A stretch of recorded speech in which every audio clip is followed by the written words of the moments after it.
First time I saw him, maybe yourself too, Michael Carayannis. Jonah Pezet, he was playing for New South Wales in the under-19s, and he just destroyed Queensland. It was a try assist after try assist after try assist. Now, thanks to Brent Reid and Travis Main in the Daily Telegraph, Melbourne's Jonah Pezet looks set to join Parramatta next season on a one-year deal before finalising a mega move to Brisbane to become the Broncos' long-term replacement for Adam Reynolds. Now, as part of the deal, the Daily Telegraph understands that Pezet is in talks over a move to the Eels for one season ahead of a likely switch to the Broncos. And after that, he's going to go to the Raiders for 7 years. No, I'm only joking about that part.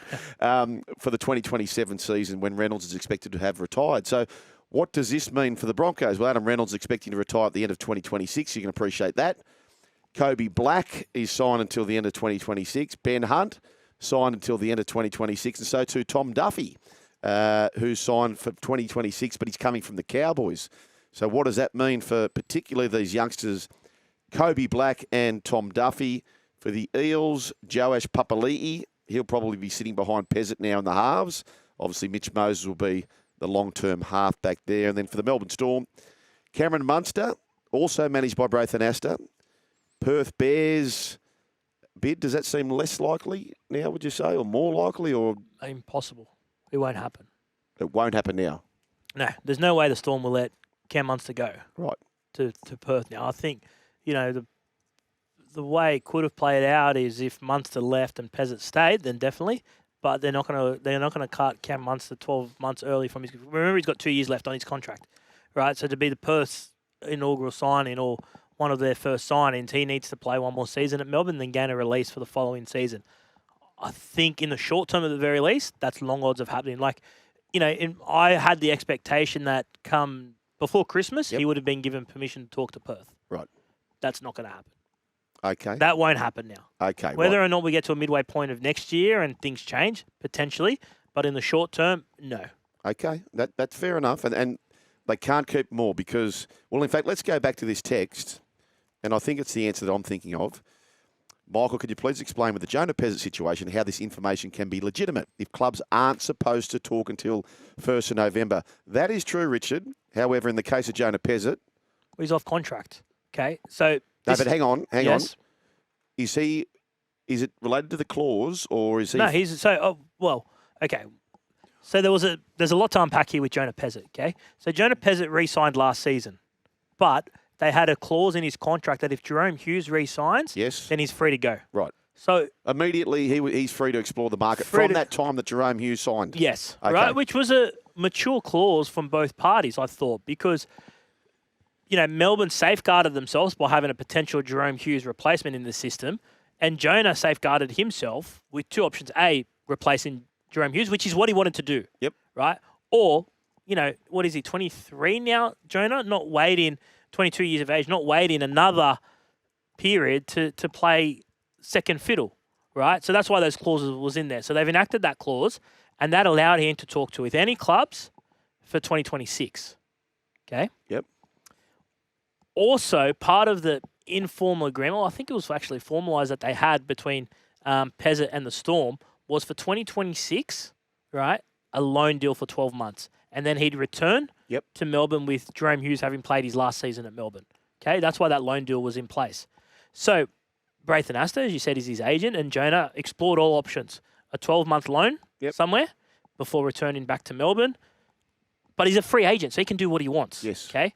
So he's taken up that clause and gone, okay, well, which clubs wanted him for 12 months? Which was Canberra wanted him, North Queensland, and Parramatta. Yes. Parramatta were in for 12 months initially. They were as well. Because Jonah Pezet and Jason Rolls are pretty close from Rolls' time at Parramatta, at Melbourne. So they've gone, okay, well, yeah, we're keen on him for 12 months. We'd like him long term, right? Hasn't worked out that way for Parramatta. So because he's a free agent, you can sign whenever you want for 27, 28, 29. You could do a deal for 2029 and work backwards. So Perth, technically, could sign any free agent now, okay, that's off contract right now for 2027 and park them somewhere for 2026. Wow. They could do that. They haven't done it. They could do that.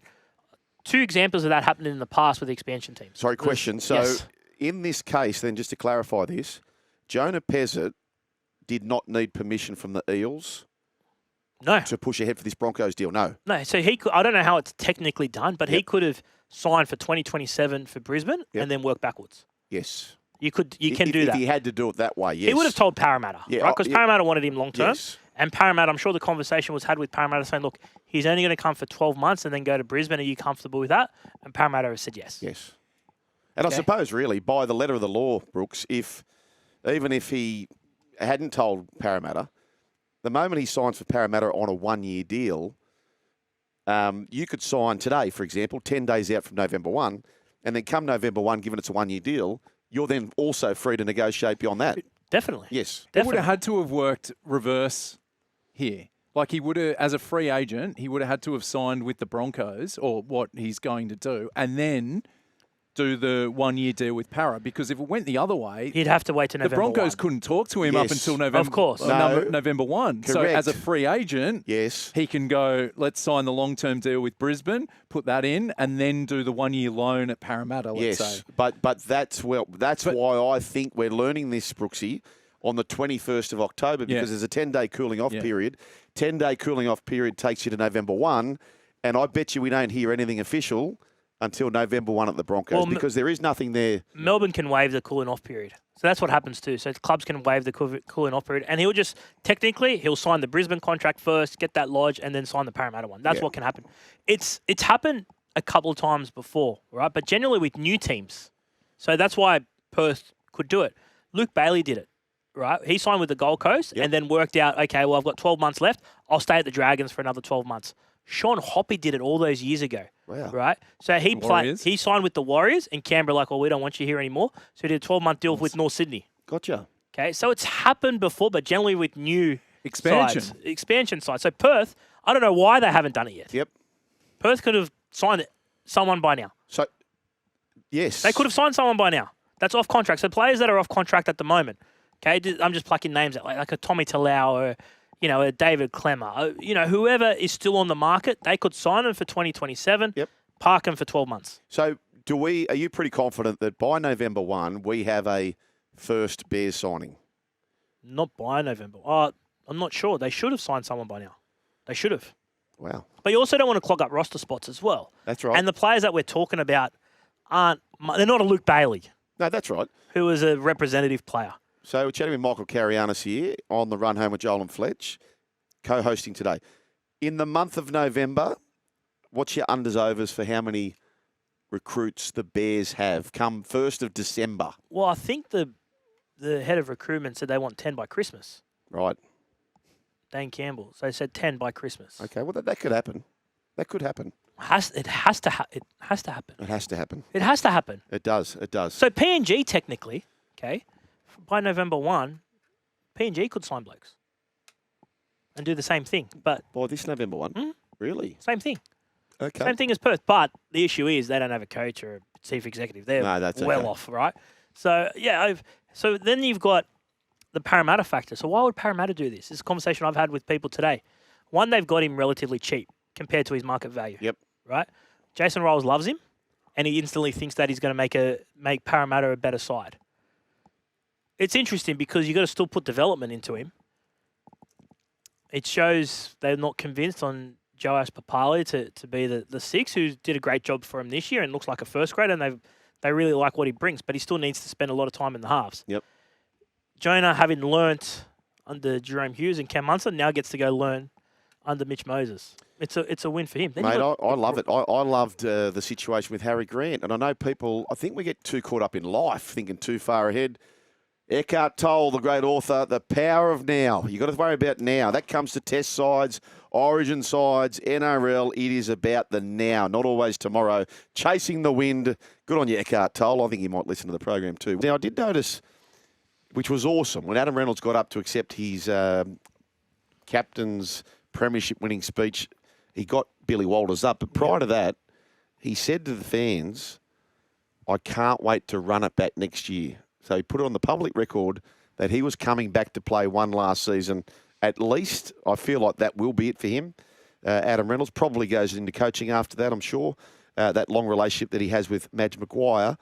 What about Ben Hunt? Is that not the perfect way to go out for Ben Hunt? Do we know what he's doing Is he contracted to 2026? Yeah, he's contracted for another year. I don't know what he's going to do. Is there a chance he could retire or not? There's definitely a chance he could retire, yeah. But he's up until this year, his body's been excellent, Ben Hunt. So, had that hamstring complaint. But before that, he'd almost played 20-plus games every season. Yep. He's 35, Ben Hunt. Yeah. So, look, you'd assume that both of them will pull the pin at the end of next year. I think this forces definitely Adam Reynolds' hand with the Jonah Pezet signing. It's essentially saying, Adam, Yep. if you want to play on, it's not going to be in Brisbane. It's not. No. Because there'll be an Ezra Mann, Jonah Pezet combination. Ben Hunt has the ability, obviously, and the luxury of being able to play 9 and play at 14, if that's what you want to do. So they could keep him there if he wanted to play on. The interesting one is this Kobe Black, who's this young gun prodigy that has been earmarked for a long time to be the Broncos half. Well, surely he doesn't stick around. Well, he's like the Canterbury Bulldogs Mitchell Woods, isn't he? Yeah. So he's off contract at the end of next year. He doesn't stick around. I'd be surprised if he even starts the season there. Well, he himself becomes the Jonah Pezet to Jonah Pezet. Yeah, and if I'm Brisbane, I'm moving. Why would you keep him now? Yeah. Because, you clear a little bit of cap space. You've still got Reynolds, Hunt, Mann, Billy Walters can cover. He did a great job when Billy went into the halves. So they don't need him. No. So does he potentially move on before? Interesting. Very, very interesting. But Tom Duffy's the interesting one because there was a big push on the Duff man at the Cowboys. I think he may have. Did he start the season at halfback? Yeah. He did. And now he's been picked up by the Broncos, and then he's picking up the paper today going, he might have thought that he was a chance of replacing Adam Reynolds, but his role probably doesn't change because he's the understudy. Yep. He'll remain as the understudy, potentially if he remains at Brisbane, because he's only signed a 12-month deal, I'm pretty sure, to go to Brisbane. So, yeah, I thought maybe in the back of his mind, he might have thought if I impressed, chance I could take over from Reynolds long-term, and this puts an end to it. But what about this 1-6-7 combination that Brisbane have locked in long-term now? Oh, wow. Welsh, Mann, Pezet. Huge. Sorted, locked in, long-term. Huge. It's done. And Moser too, the big rapper. Blake Moser to play 9, hooker, yeah. At 9. It'll help you get other people too if you want to fill in those gaps, knowing you've got that 1-6-7 for the future, you've got Payne Haas, and let's say, if he locks in, and Carrigan there, it's an entertaining situation for players to go, oh look, pass the ball to Katoni Staggs. Brisbane, not bad. It's one of the biggest clubs, if not the, in Australia. You want to be there. The Brisbane derbies are going to improve. It'll be a destination for many people. They've got back. Locked in? Staggs locked in. Yeah, Staggs re-signed. Yeah, Shibasaki's off contract. He's a November 1 guy, Shibasaki. Okay, that'll be hard to keep him, I would think. You'd think it'd be almost impossible to keep him, given the pay rise he's going to get. Correct. Premiership, Origin, Australia. Correct. And he needs to cash in because he hasn't been on great money throughout his career. So you'd assume he'd be chasing a big contract, and he deserves it. But Brisbane now, with that spine or those players locked in, they go back to the Brisbane of old. Oh, yeah. Brisbane who can now dominate for, they're not going to win 4 in a row like Penrith have, but they're going to be in the top 4 for the next year, for a few years to come. They should under Madge, that's for sure. That quote he said the other week, though, I love that. Success can give weak knees. So he'll keep on to him. He'll keep on to him, no doubt about that. There you go, folks. So Jonah Pezet, he's off to the Broncos via the Parramatta Eels. I wonder if we start seeing... In fact, you know what? We will start seeing these contracts more and more. We're going to see that the parlay into the Bears, the parlay into Papua New Guinea. They should. Well, Perth only have 12 months to do it. Perth should be doing it. Correct. And the question around why Brisbane don't make it happen sooner is because they've got Reynolds and Hunt contracted next year. Correct. So they can't do it. So hence why he's having a gap year. Yeah, that's right. That's right. Okay, folks, 1300 01 1170. Now, the Panthers, they're looking to lock in a prop and a lock, according to the Daily Telegraph. Liam Henry and Lindsay Smith will both become free agents again November 1. The club has made Smith, who was named for the Kangaroos for the Ashes Tour of England, a retention priority, but are yet to lock in the prop beyond next season. While Henry, the boy from Blaney, a highly rated prospect, looks certain to hit the market with no formal extension offer on the table from the club. So with the elevation of Tommy Jenkins, Trent Tollau, Billy Scott to the top 30, And that'll leave Coach Ivan Cleary with 6 spots to fill for season 2026. So do you see Liam Henry maybe a flight risk? Well, it's, interesting that the fact that they haven't offered him a formal. He's a good player, Liam Henry. Very good player. Good player, good system. Yep. Couple premierships now. He's about to hit his sweet spot. He's not near his sweet spot. So he'll have no shortage of suitors. No, that's right. On the open market because props are.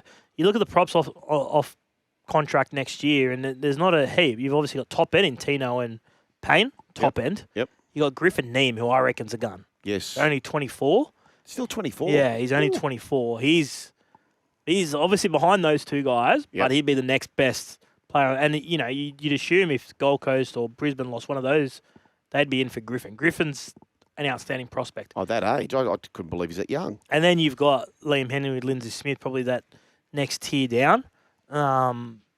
So there's not a lot available. You throw Perth in the mix. Yeah. And we know how much props get now, don't we? Oh, too much. Panthers, this has been their first November 1 without a premiership under their belt since 2020. Wow. The biggest off-season move so far, Jack Cogger, he's back, and Schneider heading to the Dolphins. The Dolphins one's interesting, MC. So George Williams is going to the Dolphins. Well, it hasn't been formally announced, but it's done. 2 years from next year, from 27. 27? How old's George Williams? Yeah. I find that a fascinating... The club haven't confirmed this, right? It's got to be early 30s, doesn't he? Yeah, he's 32 or something, Yeah. Isn't he, George Williams? 30. 30, yeah. So he'll be 32 by the time he gets here. Yep. Well, It's he's a long actually flight. he turns 31 almost next Oh, week. you're happy with that one? Oh, Joel, you with us? Yes. Yes, hello. He'll be 31 at the end of the month. Yeah. So I find that a bizarre signing. I truly do. Especially when you think, they wanted him hard for next year. They pushed hard to try and get him for next year, but Warrington wanted a $400,000 bounty on his head, and Dolphins are like, nah. So he's already agreed to come in 27, 28. I find it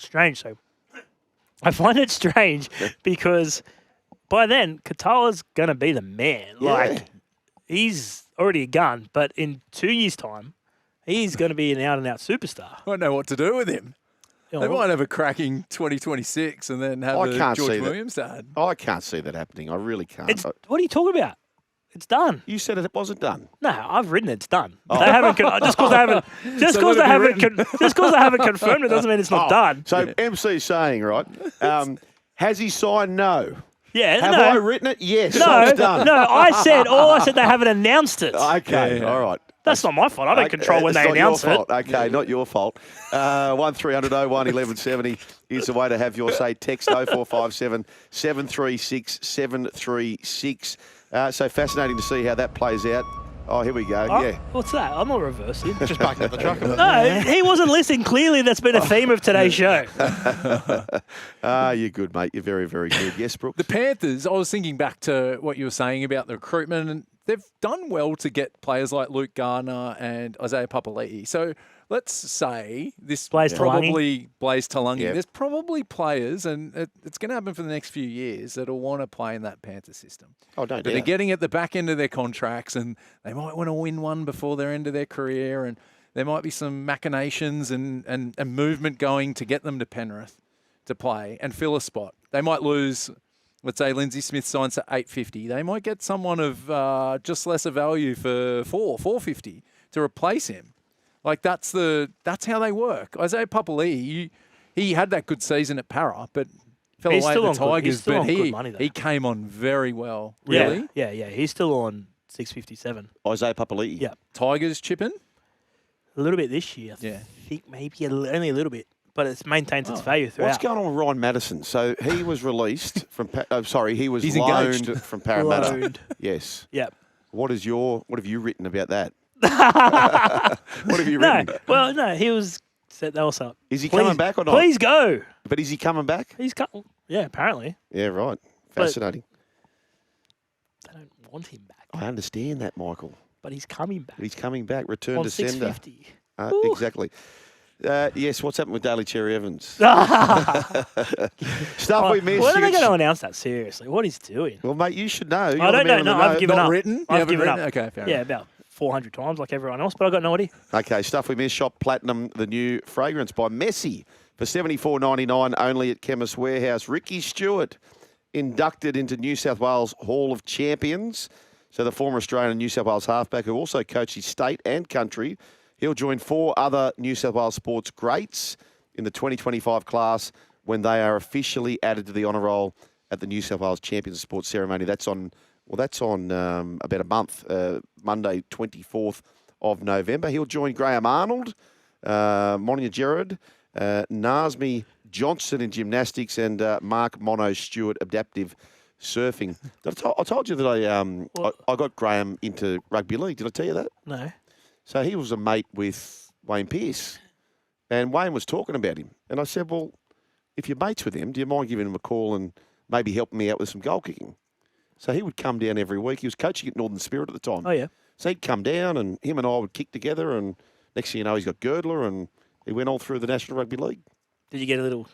No kickbacks? None of that at all. Right, let's start with the PNG side taking on the Cook Islands, and there's a cavalcade of players coming back for PNG, MC. Yeah, sprinkling of NRL Super League talent, Robert Derby, Zach Labart, Nene McDonald, Alex Johnson in the back line, Lockie Lamb in the halves, Jack DeBellin, Reece Martin in the forward pack, Edwin Pape. He's the hooker. He's apparently been going good in Super League. They got raps on him here. He'll be part of their first PNG side, I'd say. Okay, so if PNG can win this, they almost lock up a date. Well, they pretty much do lock up a date with Fiji, don't they? Yeah, they would. Yeah, because that the Cook Islands will be 0-2. Cook Islands, SN Masters, KL Iro. They've got to find a way. KL's playing at centre. I know he plays centre for the Sharks, but he's got to be either playing fullback or in the halves for the Cook Islands side. He was a step above last week.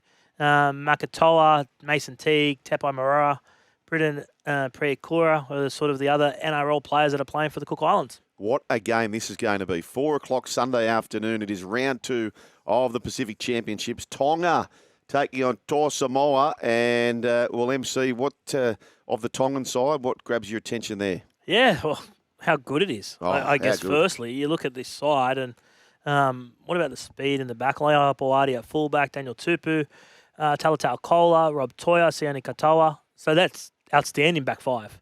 This is where it gets tricky for him. Isaiah Yongi, Isaiah Katoa in the halves. Yep. Katoa's a gun, obviously. Yep. Yongi's sensational talent.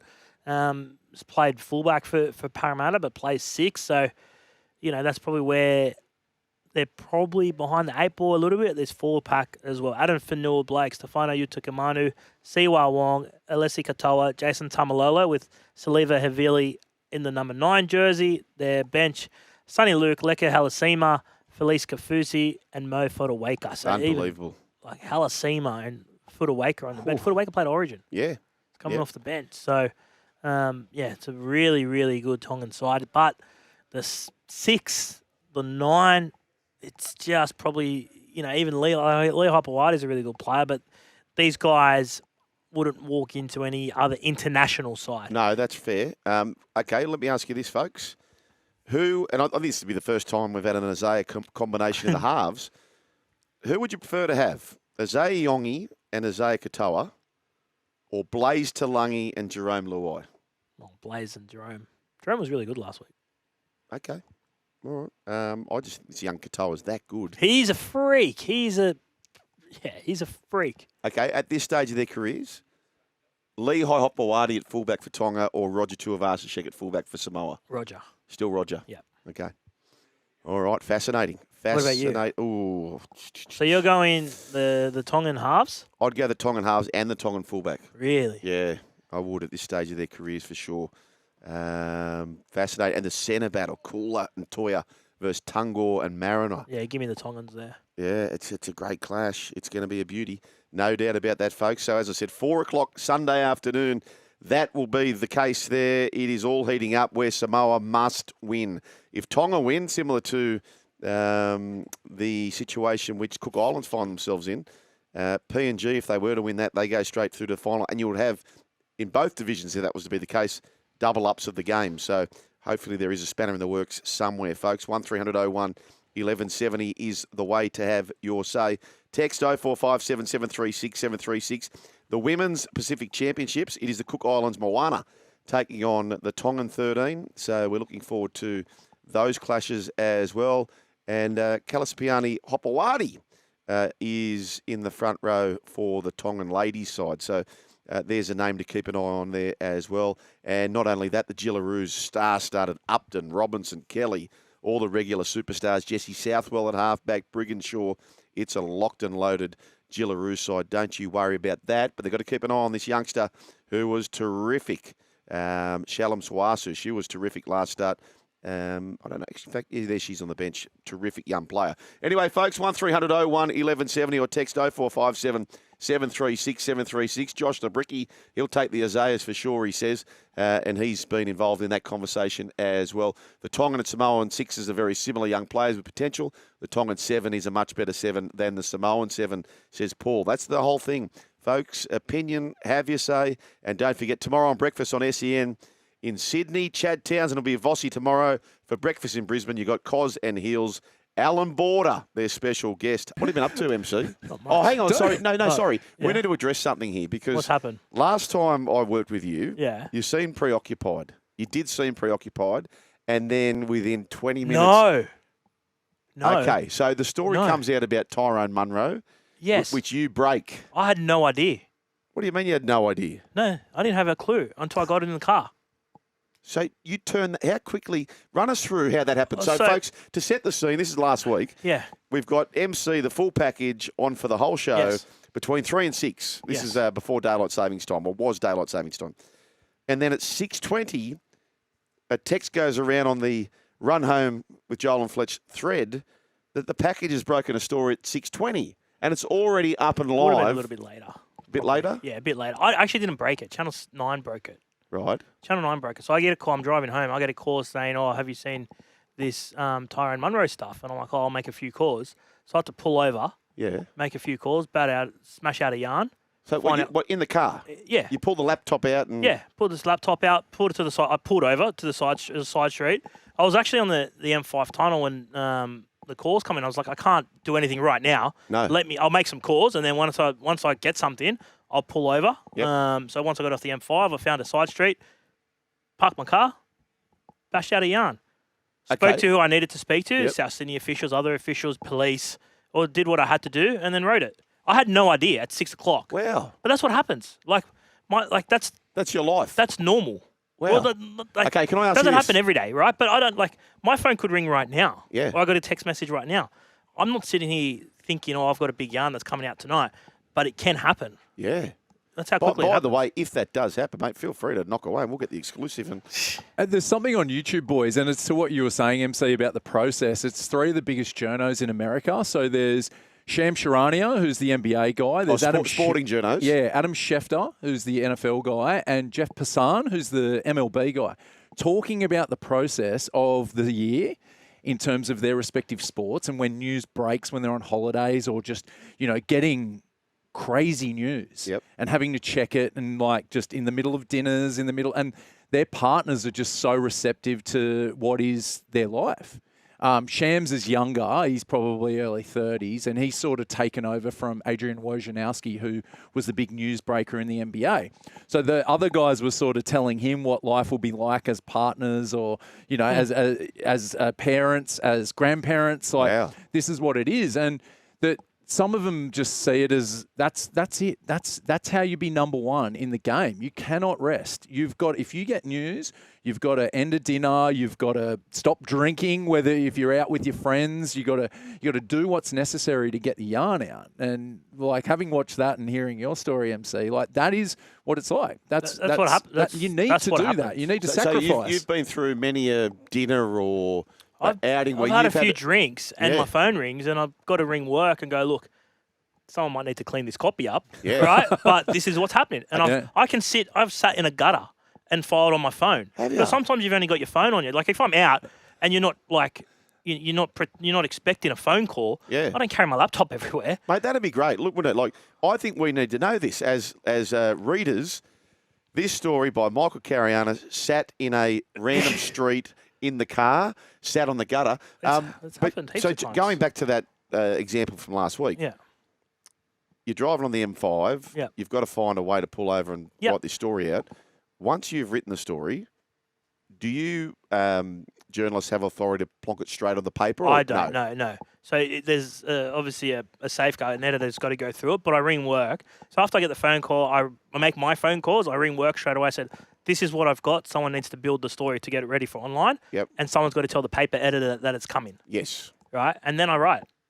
And for me to, it's one of my strengths is I can turn over a story very quickly. Yes. Right? I can bang out. I'm not a wordsmith, right? I don't sit there writing 1,000-word stories where I'm going to finesse each word.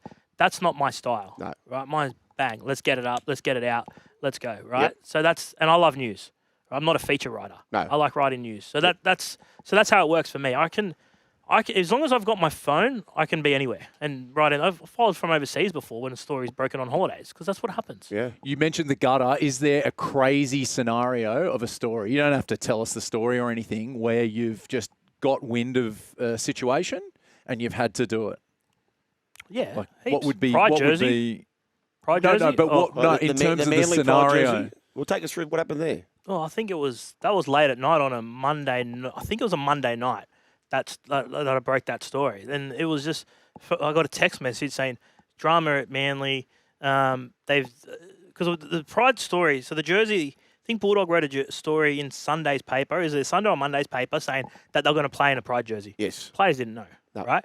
Well, a lot of the players didn't know. So then by Sunday night, I'm getting this text message saying, Manly may boycott game, big drama. And I'm ringing this bloke. He's not answering because he's on the phone to someone, but he's giving me the tip, right? So I'm sitting there going like losing my mind because it's a big yarn, right? So, these things happen. Not every night, but you don't know when your phone's going to ring. I always the hardest thing when you're on holidays is the touching from your phone because that's what I like to do. But sometimes, the prime example of stories I've missed. Yeah. Right. So when I was traveling with the Herald in 2013, the World Cup, someone here broke the story that Billy Slater had that run-in at the a nightclub in Manchester. Right. Someone here broke it. Okay. And so, which is the worst thing when you're on a tour. You're supposed to break everything, right? Yeah. So I was a young guy. I was asleep. Woke up. There was 10, 15 missed calls from work saying, what's going on, right? That's the worst feeling. That's the worst feeling. It's worse if you got scooped by someone that else is over there. So at least here it's little. So everyone over there missed it, right? Okay. So yeah, you don't know. You don't know where it's going to take you. Big job. It's not that big. We're writing about rugby league. No, I know, but it's still like a pressure. I think it's a lot of pressure. There's sacrifice and there's time that needs to go in, and that's where it's respected. And I think a lot of people who are privy to seeing what MC and the like do, like whether you work in TV, on radio, for, let's say, big league, whatever it might be, there are some crazy scenarios. As fans, we take it for granted. We just go to a website, we go to the paper, we see stuff.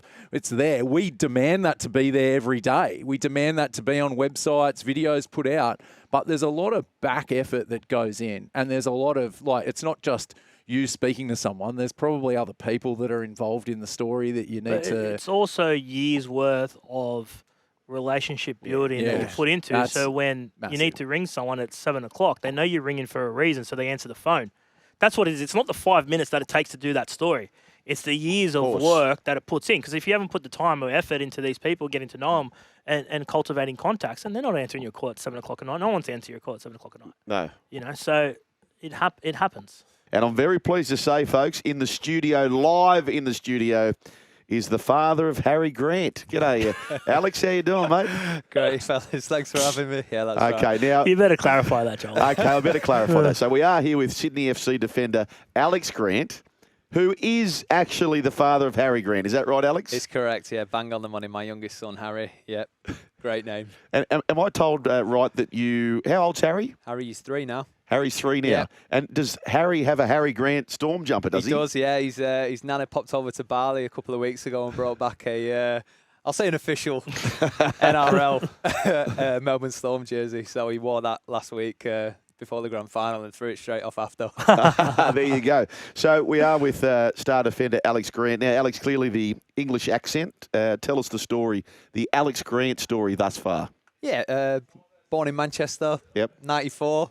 to Kathy and Stuart in Manchester, and grew up there. Had some great years playing football, and amongst the cold weather.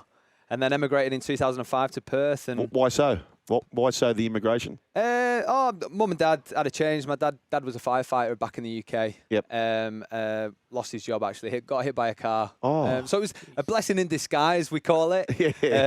Yeah. Unfortunate event that led to us moving over. My uncle moved over to Perth in the 80s. And we just fancied it. Popped over in 2003 for a holiday. Loved it. Fell in love with the warm weather. And that was it. Yeah, in 2005 moved over, and the rest is history. Blessing in disguise, a term we use here, MC, is sometimes the best gifts come badly wrapped, Alex, and that's what's brought you out here. So when you finish your time at Sydney FC, ultimately, is Perth going to be home? Yeah, I'd say so. Mum and dad are still there, and my younger brother as well, Angus. My wife's family, Lauren, they're all over in Perth as well. So, yeah, Perth's home. Okay. Well, how did you come to Sydney FC, mate? How did that move play about? Played in Asia for the last 4.5 years. Been in Korea and China. Had a great time over there and some success in the Korean League. And an injury basically ended my time at Tianjin Jinmen Tigers in China. And Sydney FC came calling in January. I think they were in need of a defender or a centre half, and they were the first ones who came knocking. And obviously the stature of the club, and I played against them a few times and been on the end of some bad results. So I thought, the Sky Blues was the place to go. What's it like living in Sydney first time that you've lived here? What's that been like? Well, as everyone says, the traffic's no good. Yeah. And I'll be glad to see Weren't you living in China? Surely that was worse. No, I think over there it's just geared for it. It's made for it. Everything's bigger, upscaled. So, but I didn't drive whilst I was in China. No. You get the Ubers or the Diddies or whatever they call them over there, and they wouldn't actually allow me to drive. And I think everyone's just telepathically on the same wavelength over there with the driving, and they all just seem to merge. No indicators, no looking over shoulders, and it's just it just happens. It just works, mate. It just works. So. Yeah. Besides the traffic, obviously, there's just a buzz around the city here, isn't there? And it's an amazing place to live. Great for my two young boys to grow up and experience a different side of Australia. Can I ask you this? You often talk about, Ange Postecoglou could be linked to the Bundesliga, and, so many players come out, and the language barrier. So for you playing in China, how hard is that as an English-speaking player? Yeah, I mean, obviously, as an English-speaking person, you become quite ignorant when you go to these countries and expect everyone to know a bit of English. And I actually assumed that in China it was going to be easier for me, but I found it was a lot more difficult and less people there speak English than what I thought would. And I've got a translator on my shoulder most of the time throughout sessions, and if you tell him too much, you get in trouble from the coach. You got to be careful. I found out the first year I was in Korea, I kind of was not slagging the coach, but saying the odd thing in training that I should have said, and it bit me in the bum. You want to have a good relationship with the translator, because that's right. He could also interpret the wrong thing back to get rid of you. Without a doubt. And half the time you don't even know what the coach is saying and whether the translator is saying the right thing back to you. He could be coaching us in a completely different way, so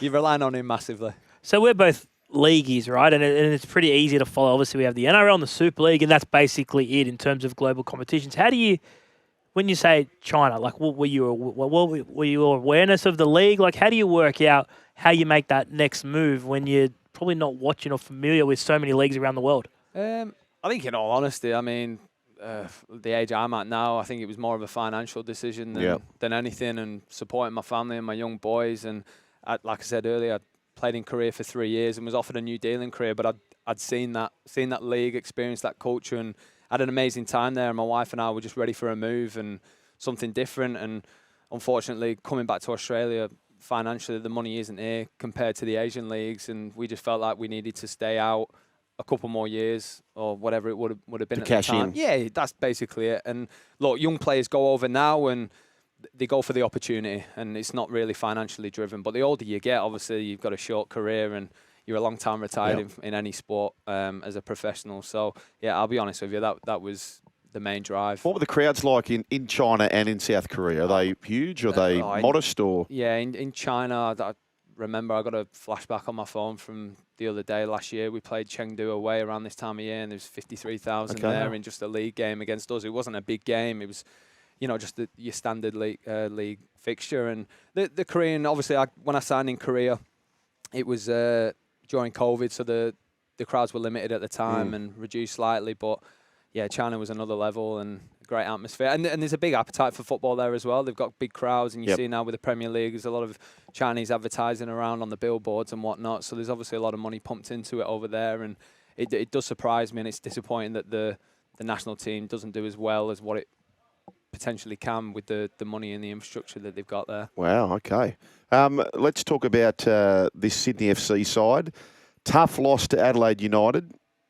Joe Lolly, he scored late for Sydney FC, but how's this season building, would you say? Yeah, good. I mean, the boys, we picked up some good results in pre-season. I guess in pre-season you focus more on the performances more than anything.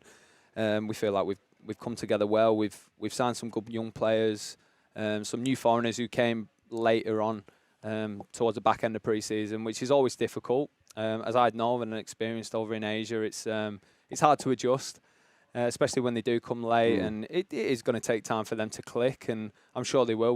We've signed good players and obviously Victor and Marcel Tisserand, and obviously Piero's just signed from, he's come over from Peru as well. So we're happy with the depth of the squad.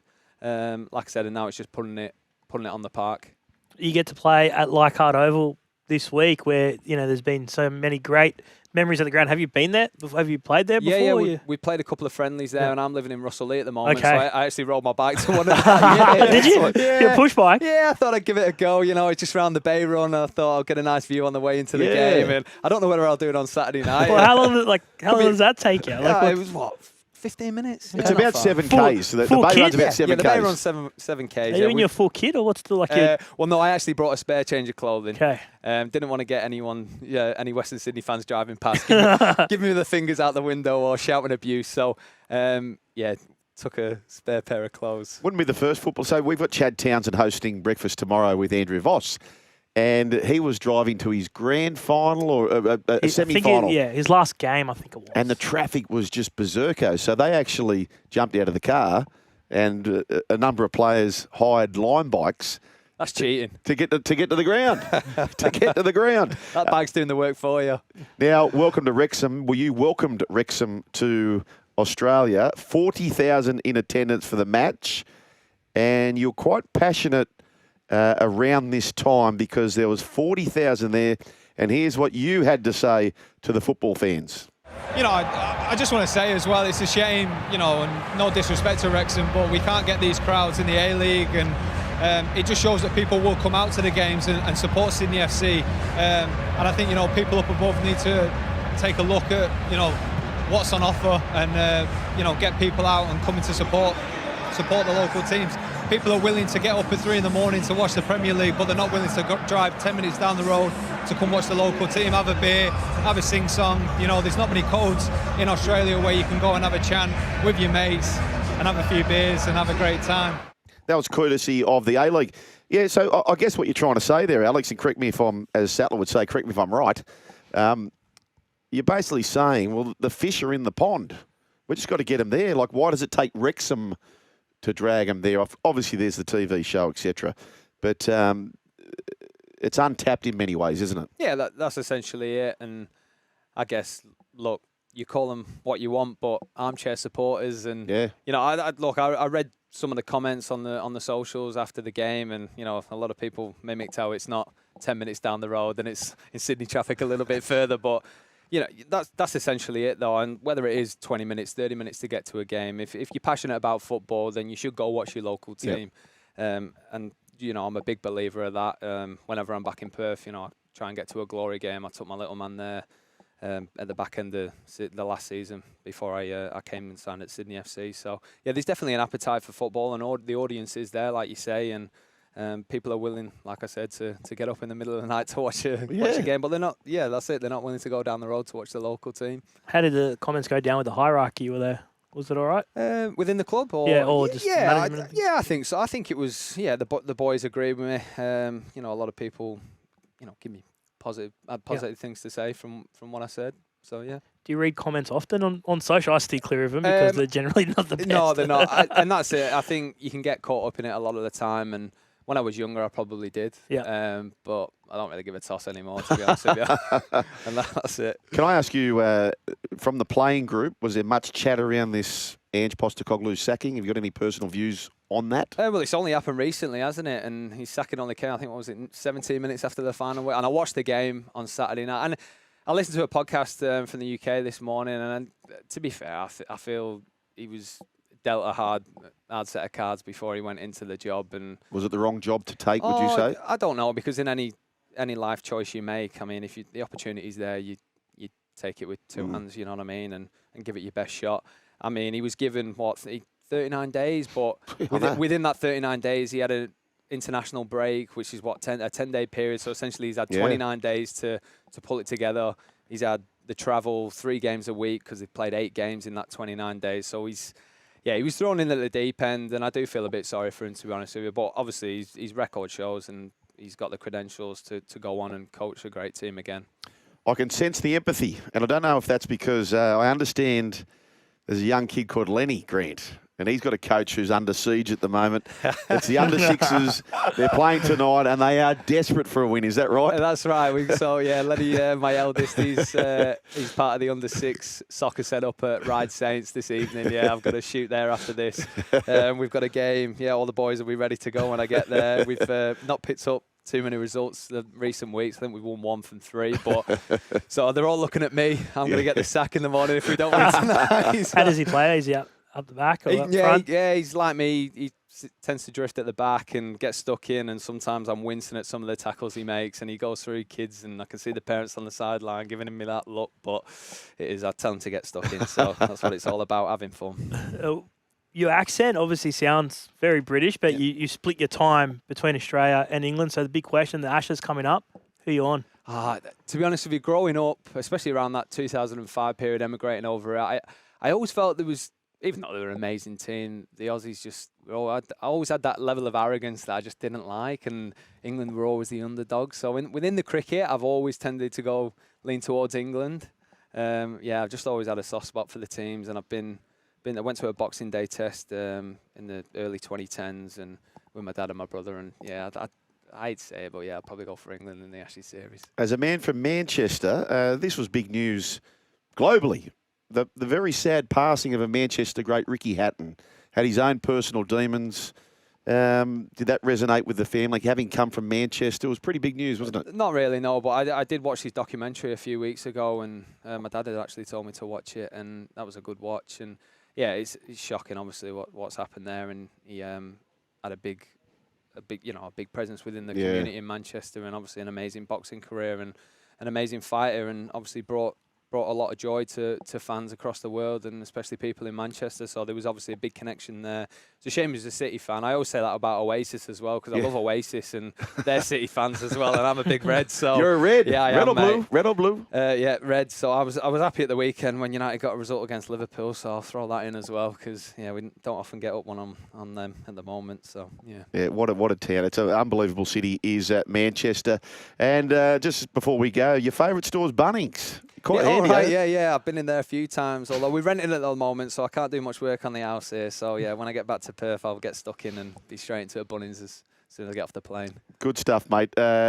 Mate, you are very good on media, so we would love to get you later on in the year. You can catch Sydney FC against the Mariners on Saturday night, 7:35 p.m. Tickets at Ticketek. And football fans, you can catch Gloves Off with Bozza every Tuesday morning, 11 a.m.